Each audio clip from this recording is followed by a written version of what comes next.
Director ने कहा action और एक्टर की एक्टिंग शुरू। ट्रंप ने कहा भैया बोल दीजिए। तो आज जो मार्क रूटो ने आकर के सीधा स्टेटमेंट दे दिया कि भैया ऐसा है, स्टेटमेंट हमारा ये है कि लगा देंगे सैंक्शन जो भी देश रशिया के साथ में ट्रेड करेगा।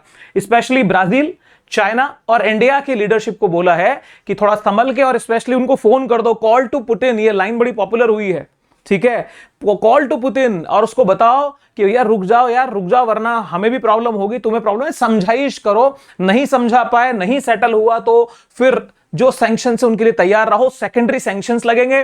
और भारत को सीधी सी धमकी मिल चुकी है। भारत को क्या करना चाहिए, आखिर में सारी चीजें हो क्यों रही है?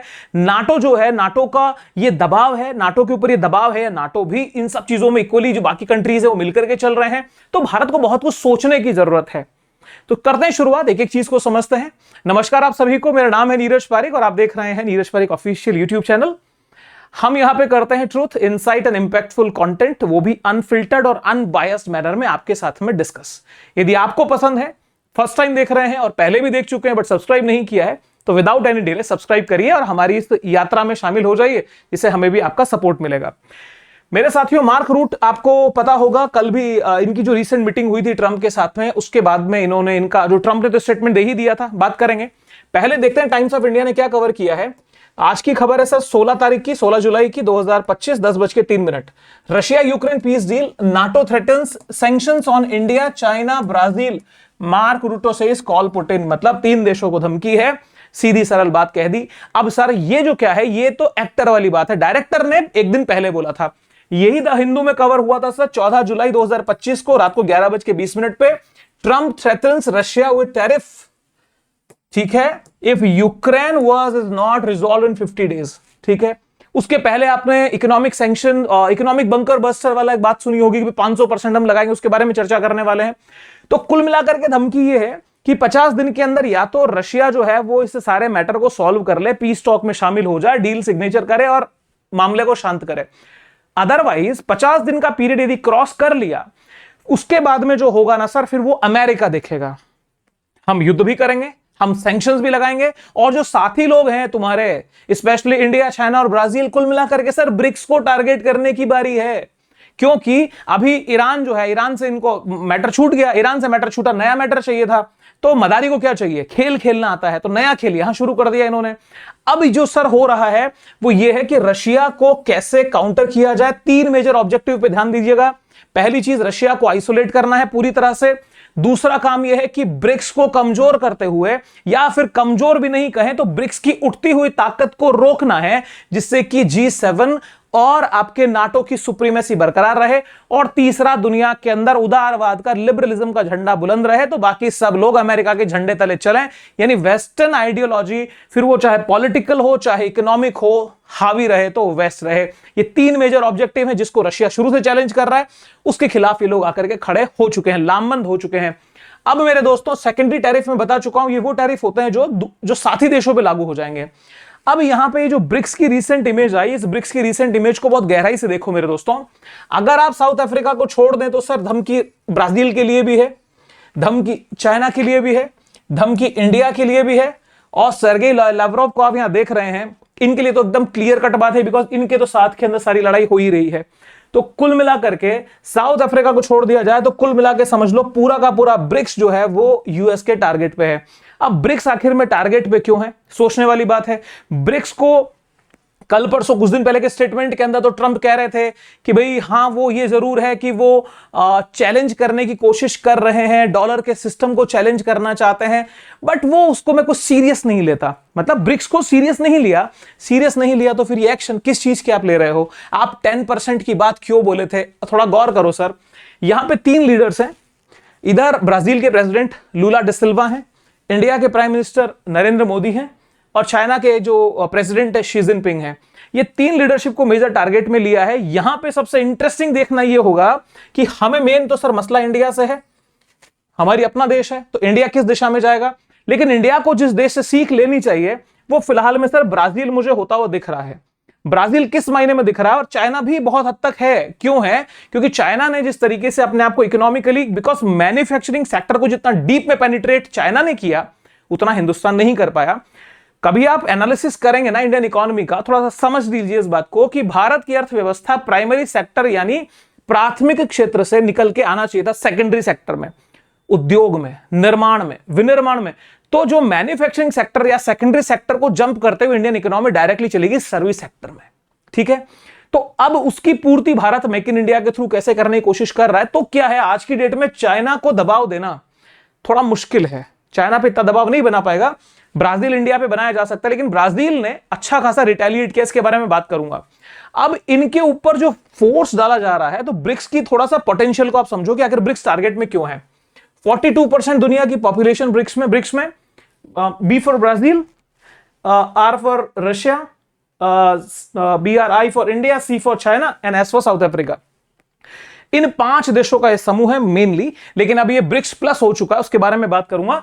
तो ये ब्रिक्स वाली कंडीशन में 42% वर्ल्ड की पॉपुलेशन, 29% जो है वो वर्ल्ड का एरिया, लैंड एरिया, और 15% ऑफ द वर्ल्ड GDP। तो एक बहुत बड़ा एक संगठन है। अगर आइडियोलॉजिकली मैचिंग हो जाए तो ये हम ब्रिक्स की करेंसी भी लॉन्च कर सकते हैं, बहुत सारे ऑप्शंस हैं। और इसके ऊपर इन 5 देशों के साथ में बाकी जो देशों को आगे बढ़ना भी चाहिए। यही सर रशिया की, माफ कीजिएगा, यूएस की जो है मेजर टेंशन है। अब जब ये ब्रिक्स प्लस में कन्वर्ट हुआ तो यहां पर ईरान साथ आया, UAE साथ आया, इसके साथ में इथोपिया है, सऊदी अरेबिया है और इजिप्ट है। साथियों यहां पे एक और चीज देख सकते हैं आप कि यहां पे जो अर्जेंटीना है, अर्जेंटीना ने भी सर प्रस्ताव दिया था, प्रपोजल भेजा था कि we wish to become the part of BRICS, लेकिन बाद में अर्जेंटीना ने विड्रॉ कर लिया और अर्जेंटीना इसमें शामिल नहीं हो पाया। ये आपकी एक इंफॉर्मेशन के लिए मैंने आपको बता दिया। तो कुल मिलाकर के जिस तरीके से ब्रिक्स का विस्तार हो रहा है और आने वाले टाइम में ब्रिक्स का विस्तार और होगा, निश्चित रूप से होगा। वो क्यों होगा? क्योंकि अमेरिका का जो एटीट्यूड दिख रहा है कि भाई जो एक ग्रोइंग इकोनॉमीज को कैसे प्रेशराइज कर रहा है, तो वो अर्थव्यवस्थाएं जो आने वाले टाइम में आज की ग्रोइंग अर्थव्यवस्थाओं के बराबर आएंगी, तो अमेरिका उनको भी उसी तरीके से थ्रेट करेगा।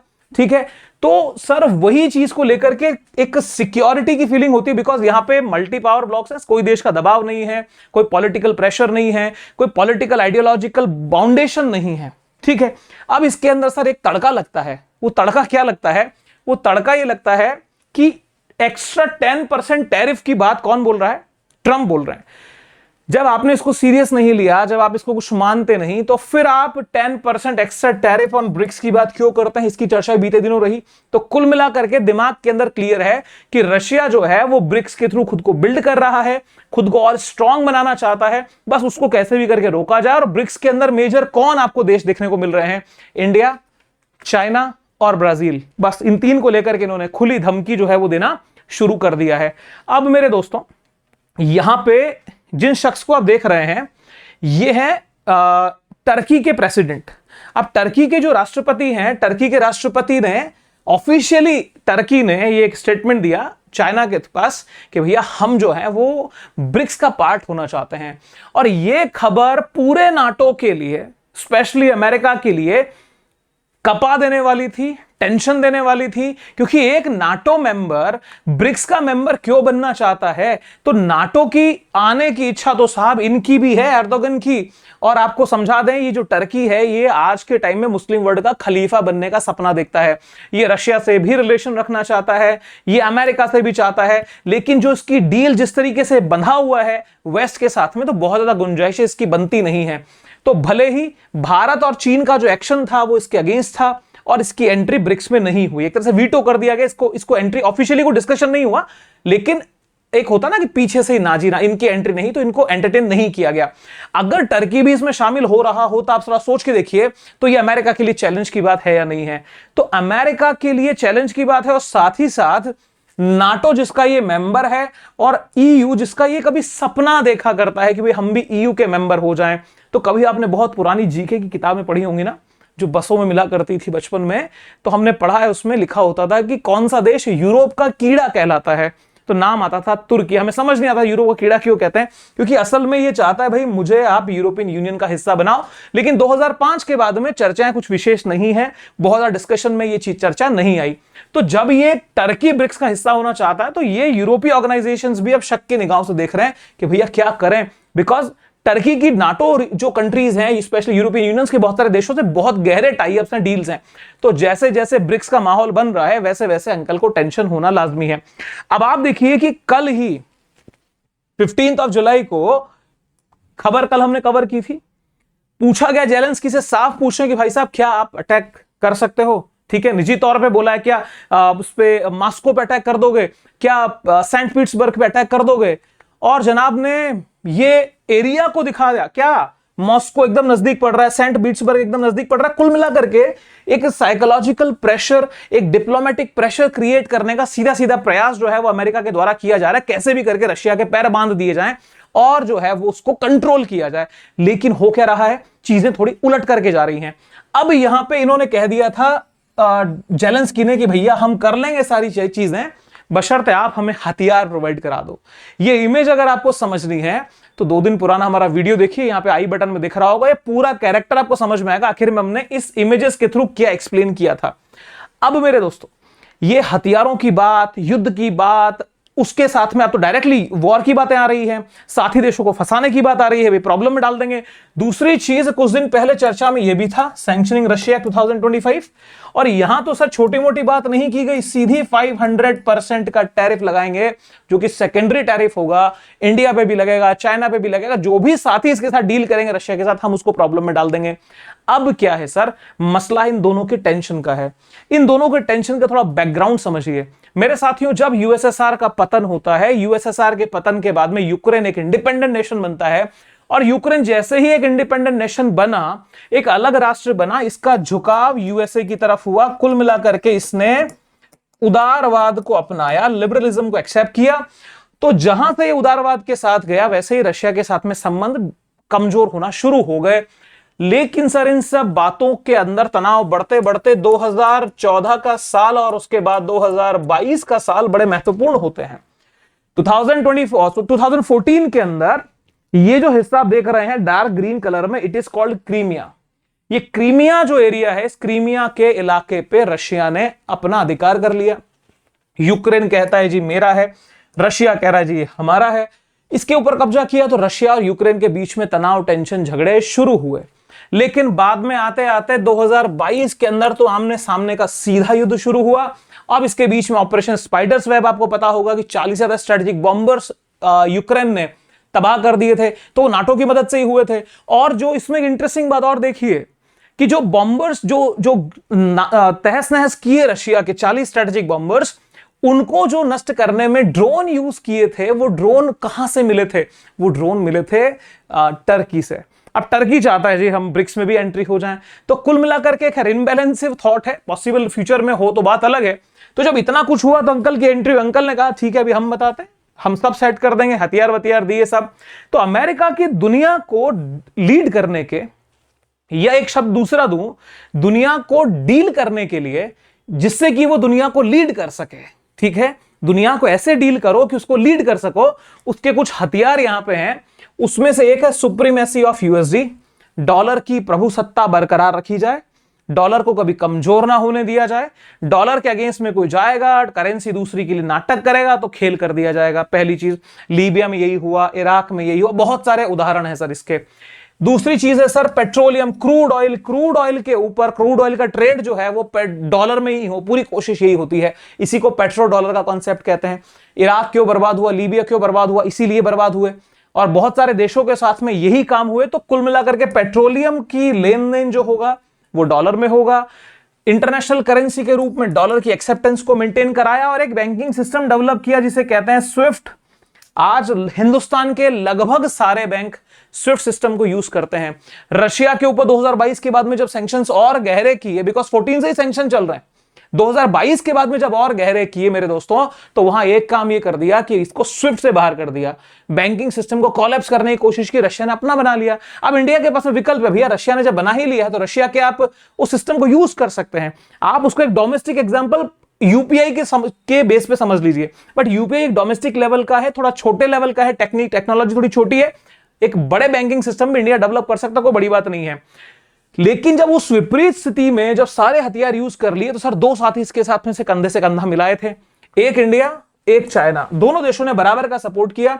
आप आंकड़े देखेंगे तो हैरत में पड़ जाएंगे कि 2021-22 तक हमारे जो पेट्रोलियम का इंपोर्ट रशिया से है वो नाम मात्र का था, अप्रॉक्स 2%, और आज की डेट में हम लगभग 35% हमारे हम उससे इंपोर्ट करते हैं, तो हमारा सपोर्ट वन साइडेड गया। अनडाउटली रशिया ने भी बहुत ही एक जिसको कहते हैं डिस्काउंटेड प्राइस पे पेट्रोलियम हमें दिया। तो ये दोस्ती की मिसाल हमने कायम की, उनकी तरफ से भी हमें बराबर का सपोर्ट मिला। चाइना जो है वो उसका सबसे बड़ा ट्रेड पार्टनर है। तो इन दो देशों को कंट्रोल किया जाए तो सर यूएसए अपने पक्ष में कर सकता है चीजों को। अब यहां पे सर एक इंटरेस्टिंग मोड आता है, ध्यान से सुनिए। ये एक देश है सर साउथ अमेरिका का, नाम है उसका ब्राजील राष्ट्र। तो ब्राजील के जिन राष्ट्रपति की मैं बात कर रहा था, लूला ड सिल्वा, वो इसी देश से आते हैं और ब्राजील के ऊपर विशेष रूप में उसने टैरिफ लगाने का अलग से घोषणा की। ये देखिए खबर है सर 10 जुलाई 2025 की, टाइम्स ऑफ इंडिया की, यूएस वर्सेस ब्राजील। देखिएगा ये कह रहे हैं कि भाई ट्रंप ने लगाया 50% का टैरिफ, तो प्रेसिडेंट लूला हिट्स बैक, दोबारा काउंटर करके बोला कि हम ये सब बर्दाश्त नहीं करेंगे। यानी एक सीधा क्लियर कट बोल्ड स्टेटमेंट जो है वो लूला ड सिल्वा ने दे दिया। अब लूला ड सिल्वा के बारे में जानो सर, 1 जनवरी 2023 को, ठीक है, आज के लगभग 2 साल पहले इन्होंने अमेरिका के राष्ट्रपति पद की शपथ ली। ये जिस पार्टी से आते हैं उस पार्टी का नाम है वर्कर्स पार्टी, और वर्कर्स पार्टी की आइडियोलॉजी है लेफ्टिस्ट यानी वामपंथी पार्टी से संबंध रखते हैं। ठीक बात है।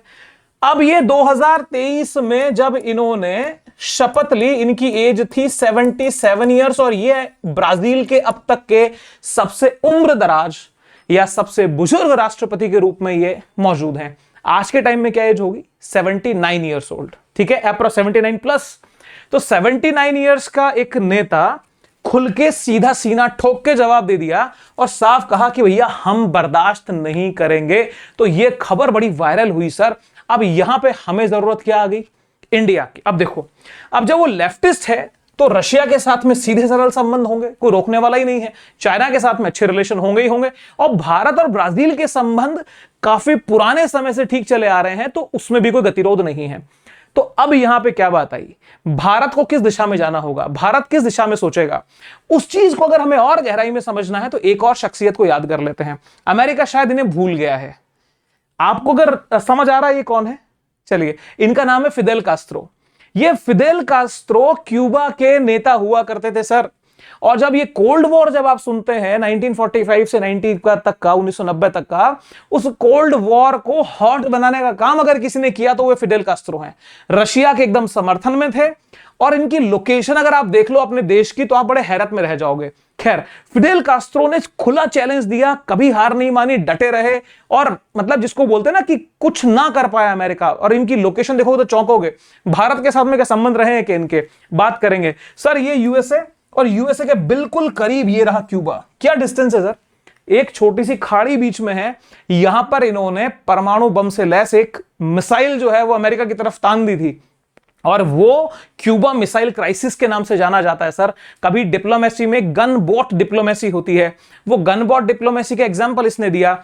और सीधा सीधा अगर वो इस समय के ऊपर परमाणु मिसाइल, छोटा देश, आंख दिखाना, इसलिए मैंने कई बार वीडियोस में बोलता हूं कि जब मैं किम जोंग उनको देखता हूं तो मुझे फिडेल कास्त्रो का संबंध लगता है। यार, फिडेल कास्त्रो जैसा एक लीडर इस एरिया में डेवलप हुआ है जो सीधी आंख दिखाता है और राष्ट्र हित को, अपनी आइडियोलॉजीज को बड़ा मतलब टॉप लेवल पे लेके चलता है। तो ये सर क्यूबा है, और ये क्यूबा के leader Fidel Castro. Fidel Castro का हिंदुस्तान से संबंध खूब रहा है सर। ये बातें मैं क्यों बोल रहा हूं, सारी बात समझ में आ जाएगी। नेहरू जी के टाइम में फिदेल कास्त्रो, इंदिरा जी के टाइम में फिदेल कास्त्रो, और राजीव जी के टाइम में फिदेल कास्त्रो। इन तीन टॉप तो आप समझ सकते हैं, लगभग 1950 से लेकर 1985 तक का टाइम तो हमने देख ही लिया। तो फिदेल कास्त्रो बहुत लंबे टाइम तक क्यूबा को उन्होंने संभाला है, और भारत के भी उनका आना जाना रहा, भारत के संबंध भी उनसे ठीक रहे हैं।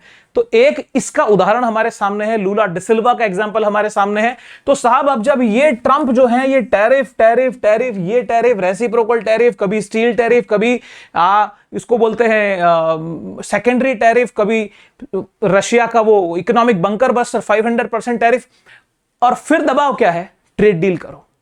दूसरा दबाव क्या है? रशिया से दूर हो जाओ। तो कुल मिलाकर के आप ये कह दीजिए कि भैया आप अमेरिका के पिछलग्गू हो जाओ। ये सीधी सरल सी इच्छा है, जो कि संभव नहीं है। क्यों नहीं है? क्योंकि ये वो देश है सर, सरकार को ये चीज समझनी पड़ेगी। इस देश का इतिहास रहा है, अगर हम इतिहास भूल गए ना तो हमें प्रॉब्लम हो जाएगी। आज आप अगर आपको समय मिले तो पत्रिका, जो एक न्यूज़पेपर आता है, उसकी वेबसाइट ओपन करना, वहां पे एक आर्टिकल पब्लिश हुआ है अमेरिका की ट्रेड डील को लेकर के। मैं रिकमेंड करता हूं, प्लीज पढ़िएगा, आपको बहुत कुछ इंसाइट मिलेगी और एकदम न्यूट्रल अप्रोच आपको समझ में आएगी। मेरे साथियों ये साल था 1962, ठीक है। China attacks on both front, China ने हमारे देश के दोनों हिस्सों पे, कश्मीर साइड में और अरुणाचल साइड में, दोनों जगह अटैक कर दिया था। 1962 का युद्ध, देश की अर्थव्यवस्था की कमर टूट गई थी, ठीक है। ये बात हम कह रहे हैं, सरकार को एक हिंट है, सरकार को एक निवेदन है हमारा। क्या है? 1962 का यह युद्ध था, देश की स्थिति खराब थी उस समय। 47 का आजाद हुआ देश, किस स्थिति में आप देश को मान रहे होंगे? 62 में हाल खराब हुए। उसके बाद में 1965 में इस देश में अकाल पड़ गया, मानसून पूरा खत्म, भयंकर अकाल पड़ रहा था, खाने को हमारे पास में स्थितियां ठीक नहीं थी। और उसी स्थिति के बीच में पाकिस्तान अटैक करता है भारत पे। 1965 का वॉर शुरू होता है। 65 के वॉर में, अक्टूबर में वॉर शुरू हुआ, सितंबर में हम माफ कीजिएगा, सितंबर, एक महीने के बाद में हम जो थे वो एंट्री कर गए थे लाहौर में बड़े मजबूती से। हमारे देश के उस समय के प्रधानमंत्री, जो वास्तव में इस देश के लाल थे, लाल बहादुर शास्त्री, ने बड़ा लोहा लिया सर। हाइट कम थी लेकिन फाइट ज्यादा थी सर। अब इसके बाद क्या होता है? वो जब युद्ध चल रहा था उसी समय अमेरिका के राष्ट्रपति थे जॉनसन। जॉनसन ने एक बड़ा ही ओछा काम किया। ओछा काम करके PL 480 करके एक स्कीम चला करती थी मेरे दोस्तों। उसके तहत भारत में बड़े ही घटिया किस्म के लाल रंग के गेहूं वो भेजता था और भारतीय वो खाने पे मजबूर थे। तो इसने अपनी क्या करी, अपनी औकात दिखाई और कहा कि भैया युद्ध रोक दो वरना तुम्हें गेहूं नहीं मिलेगा। तो उस समय, उस विपरीत स्थिति में इस देश के लाल ने सीना चौड़ा करके कह दिया था कि गेहूं नहीं चाहिए, अपना गेहूं तुम रखो, भारत अपने उसूलों पे चलेगा, कम खाएंगे, खुद का उगाएंगे, तुमसे गेहूं चाहिए ही नहीं। भाई तुम हमें क्या दोगे, हम ही मना करते हैं। आप एक बार सोच के देखो, आज के टाइम की ट्रेड डील, आज के टाइम के सैंक्शन से कम खतरनाक वो वक्त नहीं था। आप कहोगे सर गेहूं के लिए ही तो मना किया, क्या फर्क पड़ता है सर, जब खाने को दाने इस देश में नहीं थे। उस समय देश का प्रधानमंत्री उस विपरीत स्थितियों के अंदर रामलीला मैदान में खड़ा होकर के नारा लगा दिया था, जय जवान जय किसान। देश के किसानों के हौसले बुलंद थे, देश के सैनिकों ने सर जज्बा दौड़ गया था इस देश के अंदर। पढ़िए कभी उस इतिहास को, इस देश में क्या हुआ था। हमारे देश का प्रधानमंत्री हमें कह रहे थे कि भैया 7 दिन में एक दिन व्रत करो, उपवास रखो, खुद ने भी उपवास किया और देश जो है उसके बाद में हरित क्रांति की तरफ दौड़ता है और आत्मनिर्भर हो गया। संकट यदि आएगा इस देश पे तो झेलने को तैयार हैं भाई, झेल लिया जाएगा। क्या होगा, उतनी बुरी स्थितियां आज नहीं है। हम बहुत सक्षम देश हैं सर, बहुत सक्षम देश हैं। बस मजबूत निर्णय ले लिए जाएं तो सर बात कुछ और होगी। डरना नहीं है सर, डर गया सो मर गया सर। जब वो 79 ईयर्स का लूला डिसिल्वा, उसके पास भी वैसा ही देश है जैसा भारत आज हिंदुस्तान है, अर्थव्यवस्था लगभग वैसी ही है, परिस्थितियां लगभग वैसी ही हैं, तो हम डरें क्यों? जब क्यूबा नहीं डरा, जब ब्राजील नहीं डरा, जब नॉर्थ कोरिया नहीं डर रहा, जब ईरान नहीं डरा, तो हिंदुस्तान क्यों डरेगा सर? हम डरने वालों में नहीं है। हमें हमारे साथी के साथ खड़ा रहना है, टेक्निकली रिलेशन सबसे अच्छे रखने हैं, झूठा दबाव किसी का बर्दाश्त नहीं करना है, चाहे फिर वो अमेरिका हो, चाइना हो या फ्यूचर में फिर रशिया ही क्यों ना हो। National interest is supreme. और आज के टाइम में सच के साथ खड़ा होने की बात होगी तो हिंदुस्तान को रशिया के साथ खड़ा होना चाहिए, बिकॉज ये अनैतिक दबावों का दौर कब तक हम देखेंगे, कब तक यही सब चीजें न्यूज का हिस्सा बनती रहेंगी और कब तक हम सिर्फ एक ही बात को कवर करेंगे, आज ये सैंक्शन है, कल वो सैंक्शन है। सीधी क्लियर बात सरकार को करनी चाहिए। सर क्या होगा, क्या 1965 जैसा स्थिति आज देश में होगी? होगी तो देश निपट लेगा भाई। जब हम कोविड जैसी स्थिति को देश बड़े शांति से डील कर गया, बड़े बड़े देश सर घुटनों के बल आ गए, हमने उस समय दुनिया की वैक्सीन भेज के मदद कर दी, तो हिंदुस्तान का बहुत पोटेंशियल है, सरकार के अंदर मजबूती है, सरकार मजबूत डिसीजन ले, देश साथ खड़ा है। आपका क्या ओपिनियन है? आप क्या मानते हैं? क्या ये धमकियों से डरेगा हिंदुस्तान? क्या इन धमकियों के साथ में झुकना चाहिए, या फिर जो एग्जाम्पल हमने दिए, फिर वो ब्राजील है, क्यूबा है, नॉर्थ कोरिया, ईरान है, चाइना है, रशिया, कितने ही देश सर आंख से, हम बोलते थे ना कि आंख ना दिखाएंगे ना आंख झुकाएंगे, हम आंख मिलाएंगे, तो आंख मिलाने का वक्त है सर, मिलना चाहिए। अपना कमेंट बॉक्स ओपन है सर, प्लीज रिप्लाई दीजिएगा। क्या आप सोचते हैं, क्या वाकई में जो हम बात कर रहे हैं वो रियल है, या फिर हमने सिर्फ बात ऐसी की है जो एक हाइपोथेटिक कंडीशन है? तो आपके कमेंट का वेट रहेगा। आपके एक एक कमेंट को सर मैं पर्सनली पढ़ता हूं, जहां तक हो सकता है मैं रिप्लाई देने की कोशिश करता हूं। और आपको, अगर आप हमारा और साथ देना चाहते हैं, छोटा सा निवेदन रहेगा, प्लीज सुन लीजिए, आप हमारे साथ में जुड़िए, सब्सक्राइब करिए। आपका एक एक सब्सक्रिप्शन सर हमारे हौसले को बढ़ाता है। आज हम 45,000 प्लस के परिवार में चल रहे हैं, सिर्फ लगभग 2 महीने के पीरियड में। बहुत जल्दी बहुत बड़े मुकाम हासिल होंगे, बहुत अच्छे काम हम यहां करने वाले हैं, आपका साथ चाहिए। So wish you very happy learning, Jai Hind, see you soon again, bye bye.